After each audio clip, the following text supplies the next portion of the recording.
USFL fans, spring football fans. Well, even though this is a big week in football, it's a big week in football for many things. One, first of all, it's a Happy New Year. Happy 2026 to you.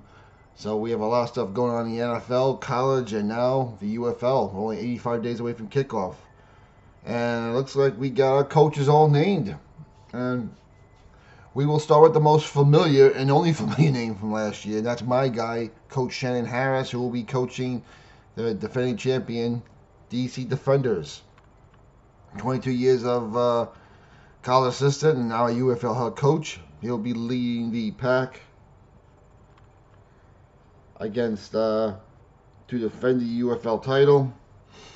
And then we'll go into the probably the second most familiar, Andy Beck. Instead of coaching St. Louis, he's going back home to Florida. He will be coaching the Orlando Storm.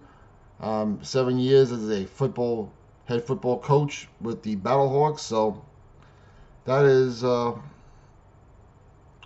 also very familiar to the league. Just wearing a different uniform this year.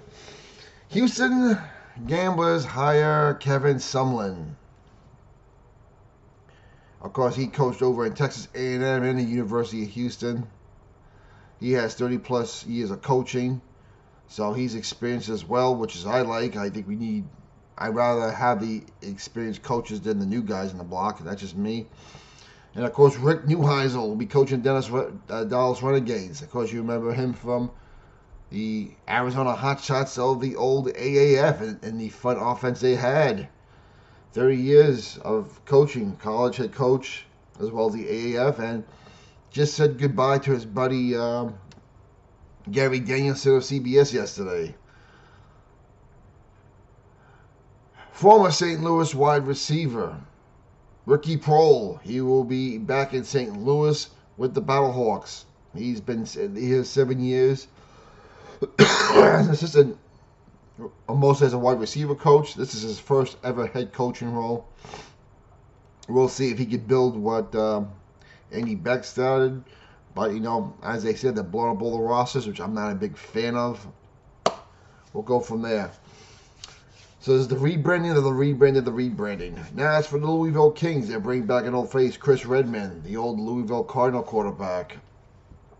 Spent many years as an NFL backup quarterback. He was a limited high school assistant and quarterback coach, so that's the one I'm most worried about now as far as experience goes. Now we'll see how that one works out.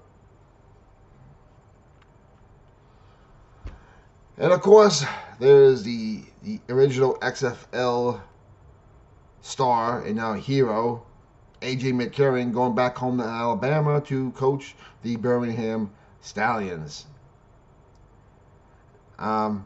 Youth level coaching, I'm really nervous about this one. I'm sure they did this for season tickets purposes and get people out. He better win though. I mean, this is the one I'm most nervous about right here. This is a gamble for the league. And finally, for the Columbus Aviators, Ted Ginn Jr.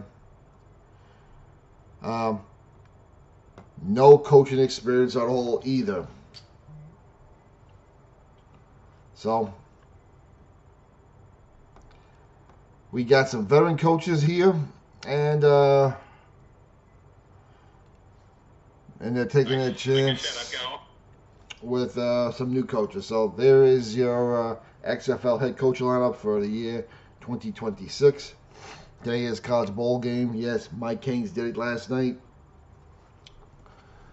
Today, quickly, I'm going to take Oregon over Texas Tech. I think Indiana will beat Indiana and end this bye streak the teams have. And I'm going that Georgia running game over that weak run defense against Ole Miss tonight. So I think it will be Indiana, Oregon, and one in the Peach Bowl. And we'll have Miami and Georgia in the Fiesta Bowl. So Happy New Year. God bless you all. We'll talk to you later.